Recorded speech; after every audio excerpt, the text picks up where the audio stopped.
LPG cylinder के दाम बढ़े। घरेलू एलपीजी सिलेंडर हुआ 29 रुपए महंगा। बढ़ी हुई कीमतें आज से ही लागू कर दी गई हैं। दिल्ली में एक सिलेंडर की कीमत 942 रुपए हो गई। ओडिशा में एक इंजीनियर से जुड़े ठिकानों पर विजिलेंस की रेड। इंजीनियर के ठिकानों से 2 करोड़ रुपए नकद मिले। टीएमसी विधायक मदन मित्रा की गाड़ी पर हमला हुआ है। कार्यक्रम के दौरान कुछ लोगों ने विरोध प्रदर्शन शुरू कर दिया और उन पर अंडे फेंके गए। टीएमसी नेता बप्पादित्य दास गुप्ता को कोलकाता पुलिस ने गिरफ्तार कर लिया है। अवैध उगाही के मामले में पूर्व टीएमसी विधायक सुजय हाजरा भी गिरफ्तार। अब तक कुल 10 टीएमसी पार्षद पकड़े गए। काकोली घोष के नेतृत्व में बागी सांसदों की आज बैठक हो सकती है। विधायकों के टूटने के बाद अब टीएमसी सांसदों को टूट का खतरा है। पटना कोचिंग फायरिंग मामले में कल अग्रिम जमानत की याचिका दायर करेंगे खान सर। वकील ने कहा खान सर सरेंडर नहीं करेंगे। फायर सेफ्टी विभाग ने दिया खान सर के पटना स्थित कोचिंग को 15 दिनों का अल्टीमेटम। मानक पर खरे नहीं उतरने पर ताला लगने की नौबत। कांग्रेस नेता दिग्विजय सिंह ने पीएम मोदी को चिट्ठी लिखकर सीबीएसई की 3 भाषा नीति पर तत्काल रोक लगाने की मांग की। गुरुग्राम के अशोक विहार में डबल मर्डर से सनसनी। पारिवारिक विवाद में पति ने पत्नी और बेटे की गोली मारकर हत्या कर दी। पुलिस ने अभियुक्त को गिरफ्तार किया। हरियाणा में 661 करोड़ के फंड के गबन मामले में 3 आईएएस अफसरों के ठिकानों पर सीबीआई की छापेमारी। एक आईएफएस अधिकारी के ठिकाने पर भी छापा। वाराणसी में शहर के बीच मौजूद मीट की दुकानें हटाई जाएंगी। नगर निगम मीट दुकानों को शहर के बाहर शिफ्ट करेगा। शहर के बाहर मीट मार्केट विकसित किया जाएगा। महाराष्ट्र के पुणे में क्राइम ब्रांच की कार्रवाई। आलंदी मरकल रोड पर ड्रग पार्टी पर आधी रात को छापे पड़े। कई सामग्रियां जब्त की गई, जांच के लिए भेजा गया। दिल्ली में अवैध निर्माण के खिलाफ एक्शन जारी है। राजस्व विभाग ने 6 दिन में 124 और एमसीडी ने 114 संपत्तियों को सील किया है। 94 अवैध निर्माण को ध्वस्त किया गया। मध्य प्रदेश की राजधानी भोपाल के एक रेस्टोरेंट में आग लगी। मौके पर पहुंची दमकल की कई गाड़ियां, बचाव कार्य जारी। मध्य प्रदेश के शाजापुर में खनिज विभाग की टीम पर रेत माफियाओं का पथराव। इलाके में अवैध रेत खनन रोकने के लिए टीम पहुंची थी। यूपी के हापुड़ में युवक पर चाकू से हमला किया गया है। चेहरे और सीने पर हमले से गंभीर रूप से घायल। 4 से 5 लोगों पर एफआईआर दर्ज। और अब खबर बिहार की राजनीति से। सुरक्षा में कटौती किए जाने से नाराज पूर्व मुख्यमंत्री राबड़ी देवी ने अपनी और लालू प्रसाद यादव के सभी सुरक्षा कर्मियों को बाहर कर दिया है और एक भी सुरक्षा नहीं लेने का निर्णय लिया है। आरजेडी का कहना है कि विपक्षी दलों के नेताओं को इस तरह अपमानित किया जा रहा है। सुरक्षित नहीं है क्योंकि राबड़ी कह रहे हैं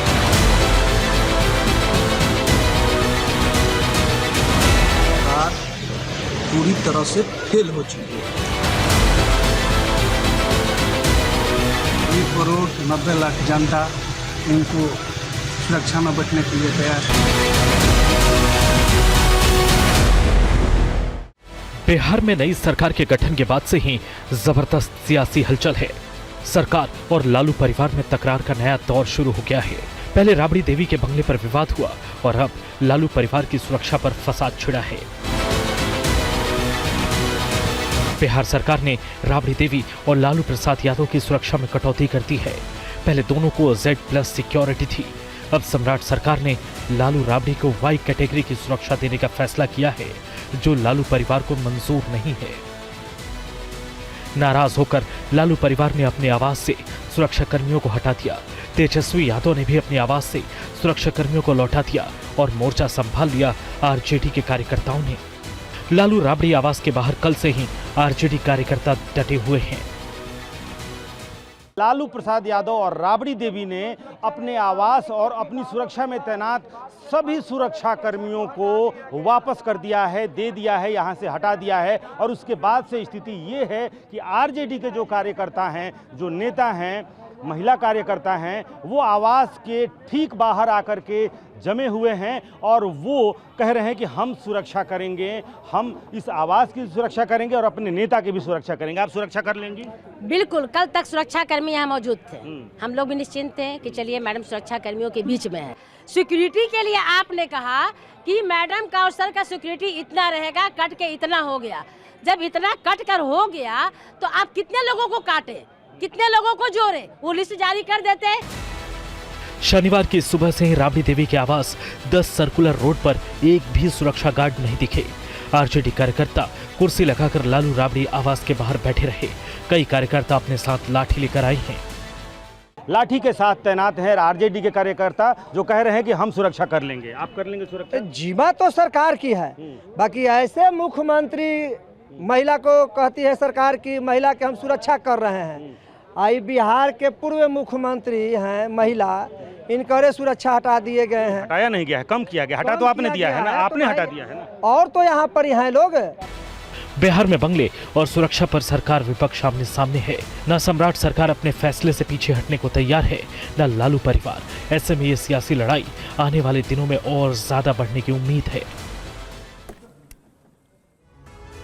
और इस वक्त एक अहम खबर आ रही है। झारखंड में कांग्रेस जेएमएम के बीच सहमति बन गई है। सोर्सेस के हवाले से अहम खबर है। राज्यसभा की एक सीट पर लड़ेंगे चुनाव।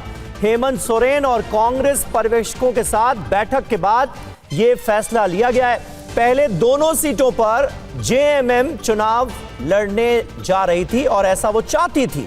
हमारे संवाददाता कुमार विक्रांत इस वक्त हमारे साथ मौजूद हैं। यानी कांग्रेस की तरफ से जो प्रणव झा जिन्हें उम्मीदवार बनाया गया है, अब वो अपनी सीट निकाल सकते हैं, ये माना जाए कुमार? जी देखिए, झारखंड की राजनीति में तमाम सियासी पेच हैं। जेएमएम की ओर से दावा किया गया कि वो दोनों सीटें लड़ेगी, जिसके बाद कांग्रेस ने भूपेश बघेल पूर्व मुख्यमंत्री और अजय शर्मा इन दोनों को पर्यवेक्षक बनाकर वहां भेजा। और कल से लेकर दोपहर से लेकर आज सुबह तक चर्चाओं का लंबा दौर चलता रहा और आखिरकार कांग्रेस के सूत्रों ने दावा किया है कि हेमंत सोरेन ने ये मान लिया है कि एक सीट दोनों उम्मीदवार लड़ेंगे। और आज रात मुख्यमंत्री के तौर पर हेमंत सोरेन जो गठबंधन के सभी विधायक हैं उनको डिनर पे भी बुलाएंगे। तो ऐसे में अब आधिकारिक घोषणा अभी तक इसकी नहीं हुई है। कांग्रेस को इसकी उम्मीद है कि जल्दी आधिकारिक घोषणा कर दी जाएगी। और साथ ही साथ अब कांग्रेस को डर ये है कि क्रॉसरोड जो कि झारखंड की सियासी किस्मत रही है वो ना होने पाए। इसके लिए जोरदार कोशिशें मैनेजमेंट को मजबूत किया जा रहा है। चलिए, बहुत बहुत शुक्रिया कुमार आपका इस जानकारी के लिए। पहले दोनों सीटों पर जेएमएम चुनाव लड़ना चाहती थी, लेकिन अब बात बन गई है, सहमति हो गई है एक सीट पर। और आगे बढ़ते हुए अब बात बिहार की करते हैं। पटना में Khan global studies coaching centre पर एक्शन हो सकता है। खान सर यानी फैजल खान पर फायर सेफ्टी के नियमों में लापरवाही का आरोप है। फायर विभाग ने उन्हें कमियां सुधारने के लिए 15 दिन का अल्टीमेटम दिया है।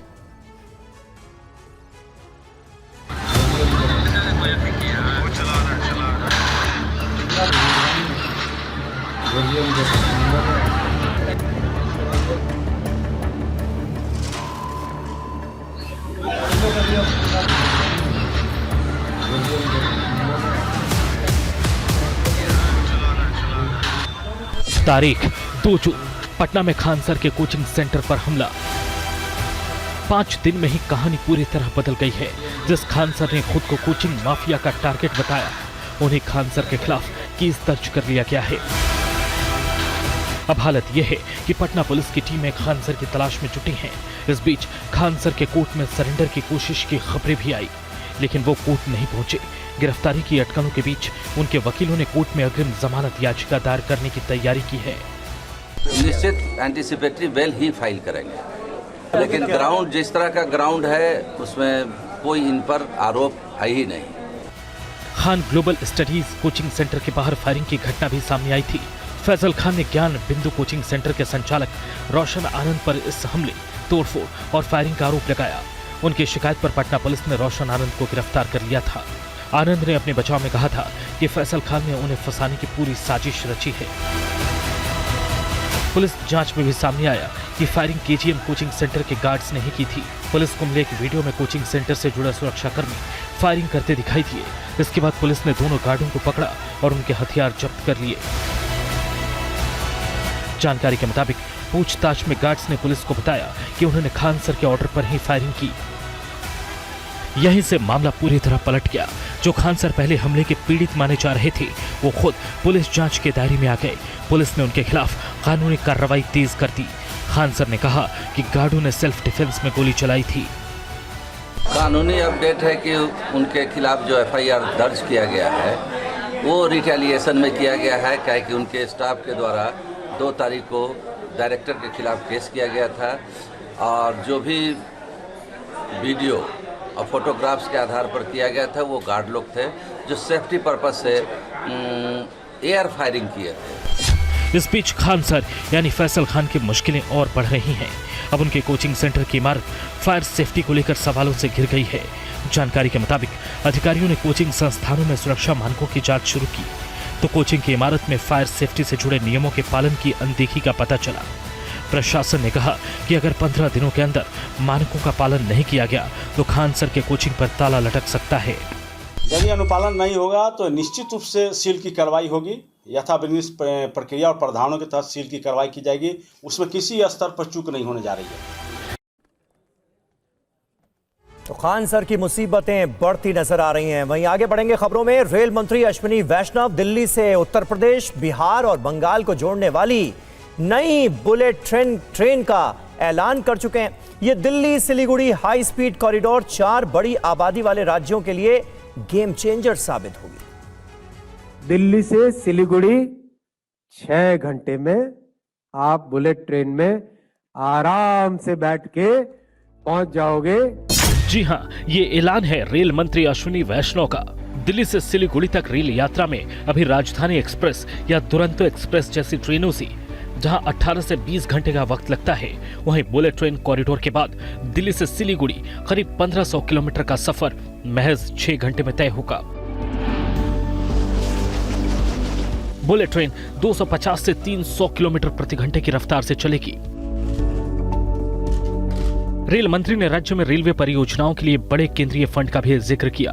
उन्होंने कहा कि यूपीए सरकार के समय पश्चिम बंगाल को रेलवे के लिए लगभग 4000 करोड़ रुपए मिलते थे, जबकि प्रधानमंत्री मोदी के नेतृत्व में यह राशि बढ़कर 14000 करोड़ रुपए हो गई।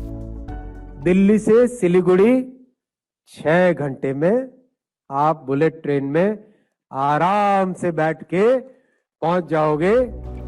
Delhi Siliguri bullet train corridor देश के दिल्ली, उत्तर प्रदेश, बिहार और पश्चिम बंगाल राज्यों को जोड़ेगा। ये 2 अलग अलग हाई स्पीड कॉरिडोर को जोड़ेगा। पहला रूट इसमें Delhi Varanasi high speed corridor होगा। दूसरा हिस्सा Varanasi Patna Siliguri high speed corridor होगा।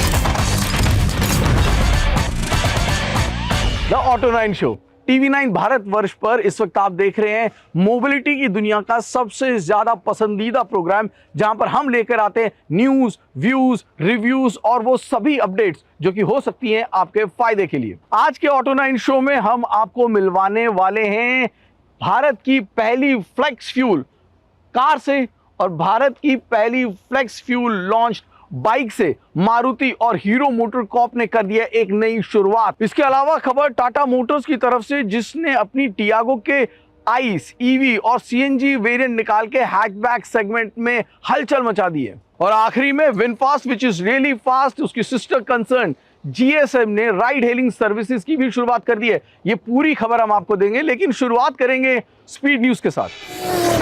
टोयोटा की भरोसेमंद एमपीवी इनोवा क्रिस्टा 2026 अपडेट के साथ आ गई है। शुरुआती कीमत है 19,72,000 रुपए एक शोरूम। बाहर से मिला है नया Chrome heavy grill, revise bumpers और अंदर dual tone hazel brown leatherette, wireless charging और टीपीएमएस टॉप वेरिएंट में। इंजन वही tried and tested 2.4 litre diesel, 148 BHP की पावर और 343 एनएम का टॉर्क। फ्यूल इकोनॉमी 15 किलोमीटर पर लीटर। GX से ZX तक 4 वेरिएंट्स में अवेलेबल। 6 साल बाद बजाज एवेंजर स्ट्रीट 220 को वापस ले आई। कीमत 1,30,000 रुपए। 220 सीसी एयर कूल्ड इंजन से मिलती है 19 bhp की पावर और 17.6 Nm का टॉर्क। क्रूज 220 से अलग, इसमें मिलेगा आपको lower handle bar, compact fly screen और full black and out look. Avenger street 160 discontinue हो चुकी है। अब एवेंजर लाइनअप में सिर्फ 2 बाइक्स मौजूद है। रोल्स रॉयस ने अपनी पहली इलेक्ट्रिक कार स्पेक्टर का सीरीज 2 अनवेल किया। पावर बढ़कर 592 bhp और टॉर्क 1015 Nm। सबसे बड़ी खबर, WLTP रेंज है 530 से बढ़कर 628 किलोमीटर। चार्जिंग टाइम 14% कम हो चुका है। अंदर से मिला है 8108 का इल्यूमिनेटेड एलिमेंट्स वाला फाशिया और bamboo derived duality twill fabric, जिसे बनाने में लगते हैं 25 घंटे और 16 किलोमीटर धागा।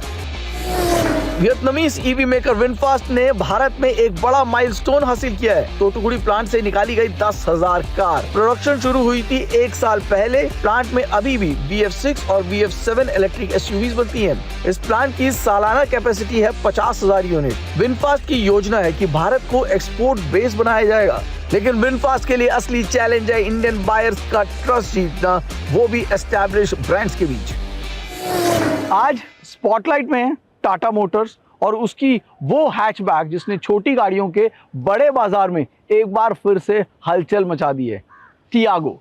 ये वो गाड़ी है जो कि काफ़ी समय से बाजार में मौजूद है, लेकिन टाटा मोटर्स, जो कि मैं कहूँगा कि देश की सबसे ज़्यादा जिम्मेदार ऑटोमोबाइल कंपनीज में से एक है, जो कि कस्टमर फर्स्ट अप्रोच रखती है, बिजनेस नेक्स्ट। क्योंकि चाहे वो टेक्नोलॉजी का मामला हो, बैटरी का मामला हो या फिर सेफ्टी का मामला हो, हर चीज़ में पहला कदम शायद टाटा मोटर्स ने ही देश हित में उठाया होगा। वही टाटा मोटर्स छोटी गाड़ियों के जो बड़ा बाजार है उसमें टियागो को एक नए रूप में लेके आई है। कीमतों को कम कर दिया है अपनी इलेक्ट्रिक गाड़ी को, साथ में CNG भी मौजूद है। एक नज़र डाल लेते हैं टियागो EV के सफ़र पर और कितनी अच्छी है वो भारतीय सड़कों के लिए।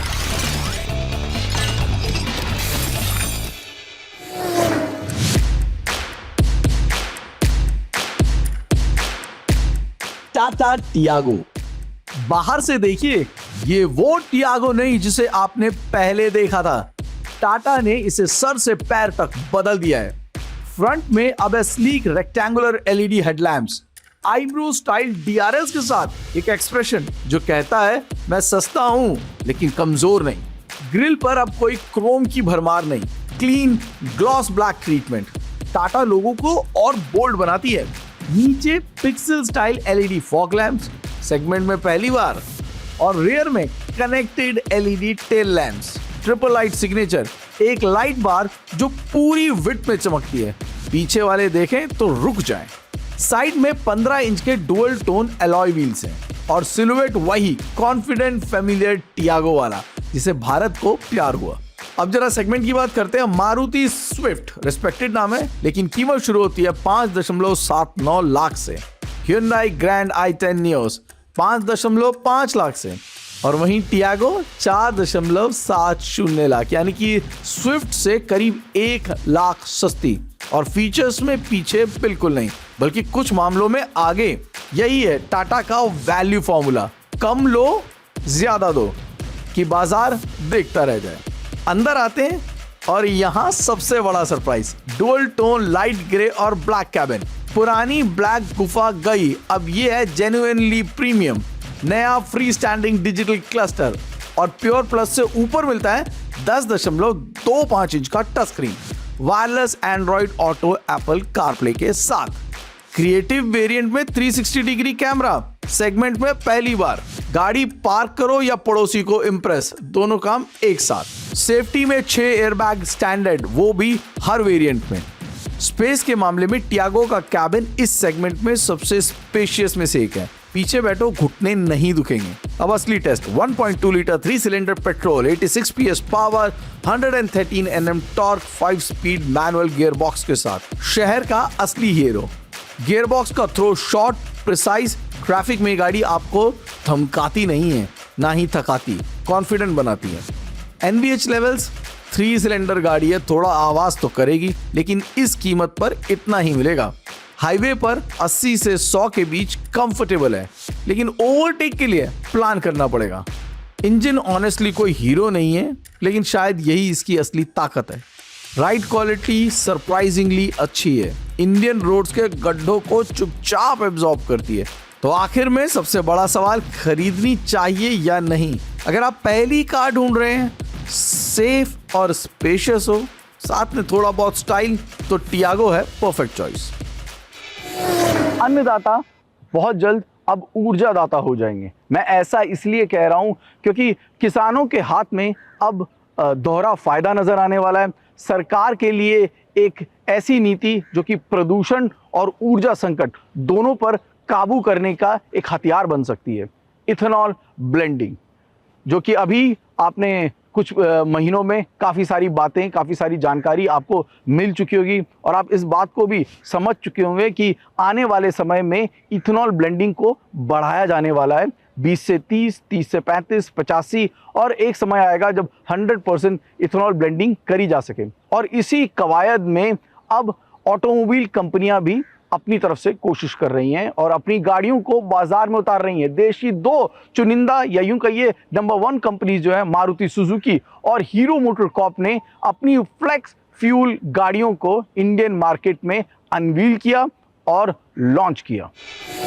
इंडिया की सबसे बड़ी कार कंपनी जब किसी नई टेक्नोलॉजी पर दांव लगाती है तो उसे पूरी इंडस्ट्री देखती है और इस बार मारुति ने कोई ईवी नहीं दिखाई है, उन्होंने शोकेस करी है अपनी नई वैगनआर फ्लेक्स फ्यूल। इस वैगनआर की सबसे खास बात यह है कि ये E20 से लेकर E100 तक यानी इथेनॉल और पेट्रोल के अलग अलग ब्लेंड्स पर चल सकती है। सिंपल लैंग्वेज में समझें तो फ्लेक्स फ्यूल टेक्नोलॉजी गाड़ी को फ्यूल के मामले में ज्यादा फ्लेक्सिबिलिटी देती है। पेट्रोल हो, इथेनॉल हो या दोनों का mix, Wagon R flex fuel composition के हिसाब से खुद को एडजस्ट कर सकती है। इस टेक्नोलॉजी को सपोर्ट करने के लिए मारुति ने engine management system, fuel injectors और फ्यूल सिस्टम के कई कंपोनेंट्स को स्पेशली डेवलप किया है ताकि हाई इथेनॉल ब्लेंड्स के साथ भी परफॉर्मेंस और रिलायबिलिटी बनी रहे। मारुति के लिए ये सिर्फ नई वैगनआर नहीं है, ये कंपनी के मल्टी फ्यूल अप्रोच का हिस्सा है जहां ईवीज के साथ साथ सीएनजी हाइब्रिड्स और इथेनॉल बेस्ड मोबिलिटी पर भी फोकस किया जा रहा है। बट हीरो ने एक ऐसा रास्ता चुना है जो शायद आम आदमी के लिए ज्यादा प्रैक्टिकल होगा और उसका नाम है Hero HF Deluxe Flex Fuel and Hero Splendor plus flex fuel. देखने में ये रेगुलर पेट्रोल बाइक्स जैसी दिखती हैं, लेकिन इंजन और फ्यूल सिस्टम को स्पेशली मॉडिफाई किया गया है ताकि ये E30 से E85 तक के एथेनॉल पेट्रोल फ्यूल ब्लेंड्स को हैंडल कर सके। ये दोनों मोटरसाइकिल पार लेती हैं सेम 97.2 सीसी के सिंगल सिलेंडर इंजन से जो प्रोड्यूस करता है 7.9 bhp का पार और 8.05 Nm का टॉर्क, और इधर आपको एक 4 स्पीड का गियर बॉक्स मिलता है। हीरो ने इंजन कंपोनेंट्स और फ्यूल डिलीवरी सिस्टम को इथेनॉल कंपैटिबल बनाया है ताकि परफॉर्मेंस और रिलायबिलिटी मेंटेन रहे। बात कर लें अगर हम फाइनली प्राइसिंग की तो स्प्लेंडर प्लस फ्लेक्स फ्यूल का प्राइस है लगभग 82,000 रुपीज, वहीं HF Deluxe फ्लेक्स फ्यूल का प्राइस है लगभग 72,000 rupees. Compare to the regular petrol bikes इनका प्राइस 4% से बढ़ चुका है। अगर रुककर सोचें तो पिछले 1 साल में विदेशी कंपनियों में कोई सबसे ज्यादा सुर्खियों में रहा तो मेरे हिसाब से विनफास्ट का नाम शायद सबसे ऊपर आएगा। As they say in Vietnam, VinFast is really fast। एक इलेक्ट्रिक मोबिलिटी कंपनी जिसने अपनी 3 गाड़ियों को इस कम समय में बाजार में उतारा, 10,000 से ज़्यादा गाड़ियों को बनाया, बेचा, भारत को एक एक्सपोर्ट हब की तरह से बना भी रही है, तैयार भी कर रही है। बहुत जल्दी 2 व्हीलर बिजनेस में आ जाएगी, कमर्शियल व्हीकल बिजनेस में आ जाएगी। यानी कि टाटा मोटर्स और महिंद्रा ही नहीं, अब आगे बढ़कर ओला और उबर जैसी कंपनियों को भी टक्कर देने की तैयारी कर रही है। जी हाँ, GSM जो कि विनफास्ट की एक राइड हेलिंग सर्विसेज है, उसकी भी दिल्ली NCR में शुरुआत हो चुकी है। क्या है ये पूरी कहानी और ओला और उबर के लिए कैसे बन सकती है ये परेशानी? GSM is one of the affiliate company of Vingroup, and also we are the strategic partner of VinFast. You know, VinFast is a vehicle supplier for VSM. So first of all, VSM come to India. We don't come with competitive mindset. Yeah, we are here to provide to Indian additional option of the travel in a more sustainable transportation, more sustainable greener vehicle. So they have more choices to travel around every day, go to work, to leisure, go to airport, to any purpose of the traveling mobility. आज के इस कार्यक्रम में इतना ही। मुलाकात होगी अगले हफ्ते रविवार 1:20 पर। अपनी डायरी में लिख लीजिए। लेकिन जाते जाते एक छोटी सी गुजारिश, लेकिन जो हर बार करता हूं, क्योंकि मुझे आपके परिवार की, आपके दोस्तों की मुस्कुराहट की और सुरक्षा की चिंता है।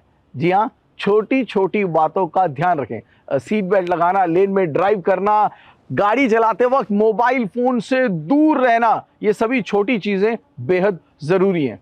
नमस्कार।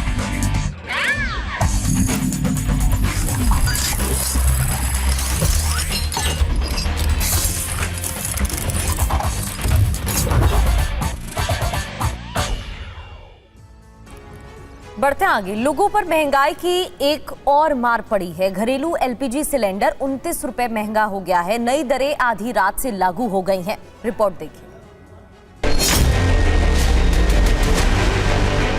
पिछले कुछ महीनों से सिलेंडर के महंगाई के वजह से हमारे जैसे हाउसवाइफ को बहुत ज़्यादा तकलीफ हो रहे हैं। एजुकेशन पे भार बढ़ गया, हमारे पेरेंट्स की आर्थिक स्थिति पे भी उसकी वजह से मुसीबत आ रही है। तो कृपया करके हमारी सरकार से निवेदन है कि इस चीज़ पे रोक लगाएं।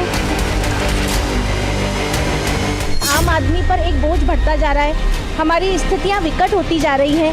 मजदूर आदमी जो बेचारा 2 वक्त की रोटी कमा पाता है, उसके लिए 29 रुपये हम तुम के लिए चलो चल जाएगा, लेकिन जो गरीब आदमी है बेचारा पूरे दिन 8 घंटे लगाने के बाद भी उसको जो 400-500 रुपये मिल रहे हैं, उसमें 29 रुपये बढ़ना उसके लिए बहुत बड़ी बात है। आम जनता को आज सुबह महंगाई का एक और झटका लगा है। कमर्शियल गैस सिलेंडर के दाम बढ़ने के बाद अब घरेलू रसोई गैस सिलेंडर के दाम में इजाफा हुआ है। घरेलू गैस सिलेंडर पर 29 रुपए की बढ़ोतरी की गई है। नई दरें आज से ही लागू कर दी गई हैं। घरेलू एलपीजी सिलेंडर 29 रुपए बढ़ने के बाद 14.2 किलोग्राम के घरेलू एलपीजी सिलेंडर की दरें आज से लागू हैं। नई दरें लागू होने के बाद दिल्ली में सिलेंडर के दाम 942 रुपए हो गए। मुंबई में सिलेंडर की कीमत 941 रुपए 50 पैसे हो गई। कोलकाता में सिलेंडर के दाम 968 रुपए, जबकि चेन्नई में सिलेंडर की कीमत 957 रुपए 50 पैसे हो गई। 3 महीने में दूसरी बार एलपीजी सिलेंडर के दाम बढ़ाए गए हैं। इससे पहले 7 मार्च को 60 रुपए की बढ़ोतरी की गई थी। गैस के दाम बढ़ते ही लोगों की चिंता भी बढ़ गई है। महिलाओं ने सरकार से महंगाई पर नियंत्रण करने की मांग की है। हम तो यही कहते हैं कि रेट थोड़े कम होने चाहिए। जो आम आदमी, जो नॉर्मल इंसान है, वो अपना घर कैसे चलाएगा, क्योंकि एक गैस के ऊपर हर चीज़ डिपेंडेंट है, पेट्रोल के ऊपर हर चीज़ डिपेंडेंट, डीजल के ऊपर हर चीज़ डिपेंडेंट है। जिस तरह पीछे सीएनजी के दाम बढ़ गए, एक हफ्ते के अंदर 7-8 रुपये बढ़ गए। दिल्ली और एनसीआर का तो मैक्सिमम ट्रांसपोर्ट सीएनजी पे डिपेंडेंट है, तो इसके लिए सरकार को सोचना चाहिए। इसमें ज़्यादा रेट बढ़ेंगे या सीएनजी या पेट्रोल पे, तो फिर हमें दिक्कत आएगी। मिडिल क्लास को तो सबसे ज़्यादा दिक्कत आती है, अपर को तो दिक्कत आती नहीं है, मगर मिडिल क्लास इसमें फंस जाता है। जो सिलेंडर पहले सस्ते थे अब महंगे हुए हैं, तो इसलिए मेरे को लगता है सरकार को सोचना चाहिए इस बारे में।